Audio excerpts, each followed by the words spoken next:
So problem आई है हमारे पास कि we are the co-owners of property and we are in process of selling the property. So how will the tax will be computed in that case, and how the TDS will be deducted in that case, since the consideration of the property, since the sale consideration is more than 50 lakh rupees. तो चलिए जल्दी से मैं आपकी सारी problem discuss कर लेता हूँ. तो फ्रेंड्स देखिए, ये कोई भी प्रॉपर्टी है जिसके 3 ओनर्स है A B and C with equal proportion. इन तीनों का बराबर बराबर का हिस्सा इस प्रॉपर्टी के अंदर. Now they want to sell this property to a purchaser at the consideration of 60 lakh rupees, and they had purchased this property at a consideration of rupees 30 lakh rupees in the financial year 2010-11. अब ये जो property इसकी stamp duty value है 75 lakh rupees. अब जो यहाँ पर sale consideration माना जाएगा for the purpose of taxation वो 75 लाख रुपीज का माना जाएगा, क्योंकि जो actual sale consideration and stamp duty value के बीच में जो डिफरेंस है वो 20% से ज्यादा है. मैं इसके ऊपर एक डिटेल वीडियो पहले ही बना चुका हूँ, उसका लिंक मैं डिस्क्रिप्शन में दे दूंगा कि अगर stamp duty value and actual sale consideration के बीच में डिफरेंस होता है तो वहां पर sale consideration for the purpose of taxation क्या कंसिडर किया जाता है. तो इस केस में जो टैक्सेशन पॉइंट ऑफ व्यू से सेल कंसिडरेशन कंसिडर किया जाएगा 75 लाख, वो 75 लाख रुपीज का कंसिडर किया जाएगा. And now because these are the co owners with equal proportion, then that sale consideration will be divided in equal proportion while calculating the tax liability of each of those. So A B and C इन तीनों की अगर मैं tax liability calculate करूंगा तो sale consideration 25 lakh rupees each यहाँ पर bifurcate कर दिया जाएगा. नाउ क्योंकि इनकम टैक्स में अगर 3 साल से ऊपर कोई भी प्रॉपर्टी आप हो जाता है आपको परचेज किए हुए, तो वो आपकी लॉन्ग टर्म कैपिटल एसेट बन जाती है और वहां पर long term capital gain arise होता है. एंड जो परचेज वैल्यू होती है उसको इंडेक्सेशन बेनिफिट वहां पर दे दिया जाता है, क्योंकि ये देखा जाता है कि समय के हिसाब से उसकी प्रॉपर्टी की वैल्यू भी बढ़ती है, तो वहां पर इंडेक्सेशन बेनिफिट उसको दे दिया जाता है. अब हर फाइनेंशियल ईयर के अलग अलग indexation rates income tax department ने स्पेसिफाई किए हुए हैं.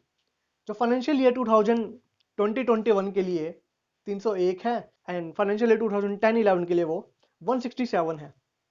तो वहां पर इंडेक्सेशन बेनिफिट उसको दे दिया जाएगा. अब क्योंकि परचेज वैल्यू 30 लाख थी, तो तीनों को मैं अगर इक्वल प्रोपोर्शन में डिवाइड करूंगा तो 10 लाख रुपीज उसके ऊपर मैं इंडेक्सेशन बेनिफिट वहां पर उसको प्रोवाइड करूंगा, तो 18.02 लाख रुपीज की इंडेक्सेशन कॉस्ट ऑफ एक्विजिशन यहाँ पर बनेगी.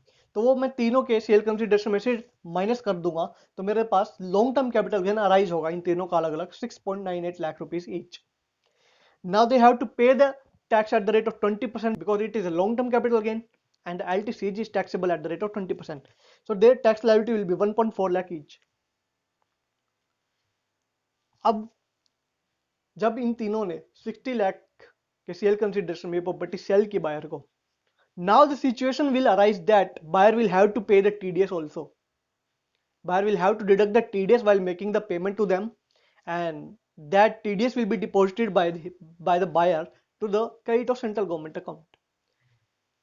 सेक्शन 194 आइए ही ये बात कहता है इनकम टैक्स का कि अगर बायर कोई भी प्रॉपर्टी परचेज कर रहा है एंड उसका कंसिडरेशन 50 लाख से ज्यादा का उसने पे किया है, तो उसको वहां पर टीडीएस काटना पड़ेगा at the rate of 1%. But Covid की वजह से यहाँ पर गवर्नमेंट ने कुछ रिलीफ दे रखा है, तो अब 1% की जगह वो 0.75% का उसका रेट कर दिया गया है, जो कि 31 मार्च 2021 तक ही एप्लीकेबल है. उसके बाद वापस से 1% रेट हो जाएगा वहां पर. तो यहाँ पर उसने 60 लाख में परचेज किया प्रॉपर्टी, तो वहां पर उसे अगर आज की डेट में अगर मैं ट्रांजैक्शन मान के चल रहा हूँ, क्योंकि 8 दिसंबर को मैं ट्रांजैक्शन मान के चल रहा हूँ हो रही है, तो आज की डेट में उसे 0.75% टीडीएस 60 लाख रुपीस के ऊपर डिडक्ट करना पड़ेगा एंड पे करना पड़ेगा to the credit of central government.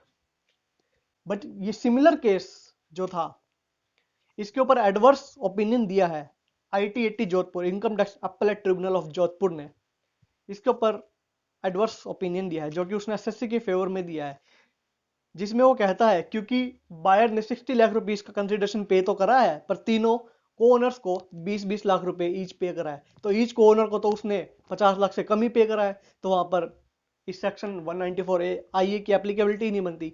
यह कहना है ITAT जोधपुर का. बट दोस्तों ये कॉन्ट्रोवर्शियल है, so you should not follow this approach of the ITAT because this matter is to be heard by high court and then supreme court. So till the Supreme Court provide its ruling, then we cannot rely upon those, because मैंने काफी cases देखे हैं जिसमें किसी एक jurisdiction के ITAT की ruling है, उसको दूसरी ज्यूरिसडिक्शन के ITAT अक्सर फॉलो नहीं करते हैं. तो मेरा ये मानना है कि this ruling of ITT Jodhpur should not be or may not be opined by the other ITTs. So as per my personal view, TDS should be deducted on this transaction. अब एक और सिचुएशन यहां पर बनती है कि जो ये प्रॉपर्टी परचेज करी है ये किसी एक बायर ने ना परचेज करके को बायर्स ने परचेज की है। मान लेते हैं 3 को बायर्स ने परचेज की है प्रॉपर्टी विद इक्वल प्रोपोर्शन। अब हर कोई को बायर 20-20 लाख रुपए पे करेगा इस प्रॉपर्टी के लिए। अब वहां पर भी ये देखा जाएगा कि टीडीएस की एप्लीकेबिलिटी बनेगी या नहीं, क्योंकि टोटल तो प्रॉपर्टी की 50 लाख से ज्यादा की पेमेंट हो रही है, पर ईच को बायर 20 लाख रुपए की पेमेंट ही कर रहा है, तो ईच को बायर तो 50 लाख से ज्यादा की पेमेंट कर ही नहीं रहा। तो वहां पर लोगों का मानना होगा कि 194 आईए की एप्लीकेबिलिटी बनेगी या नहीं बनेगी। तो फ्रेंड्स ये भी कंट्रोवर्शियल इशू है, इस पर भी मेरा पर्सनल ओपिनियन है कि टीडीएस शुड बी डिडक्टेड। इस पर भी आईटीटी दिल्ली की रूलिंग है कि यहां पर भी टीडीएस की एप्लीकेबिलिटी नहीं बनती है, क्योंकि ईच को बायर ने 50 लाख से कम की पेमेंट की है, तो वहां पर 194 आईई की एप्लीकेबिलिटी बनती ही नहीं। पर ये कंट्रोवर्शियल है, जब तक ये हाई कोर्ट और सुप्रीम कोर्ट में नहीं जाएगा मैटर, वहां पर उनकी तरफ से कोई रूलिंग नहीं आएगी, तब तक this matter is controversial and other ITTs may not follow this approach taken by the ITT Delhi. So as per my personal view, TDS should be deducted in both of the cases. तो दोस्तों ये था हमारा topic, हमारे पास problem आई थी, we tried to solve that problem. So it is requested to share some problems so that we can try to solve that problems and we can discuss those problems with all of you so that each one of us can get the insight of that. So मुझे उम्मीद है आपको video पसंद आई होगी। अगर video पसंद आई है तो आप चैनल को सब्सक्राइब कर दीजिए ताकि इसी तरह की वीडियोस आपको और भी मिलती रहें। Thank you and problem share करना मत भूलिएगा।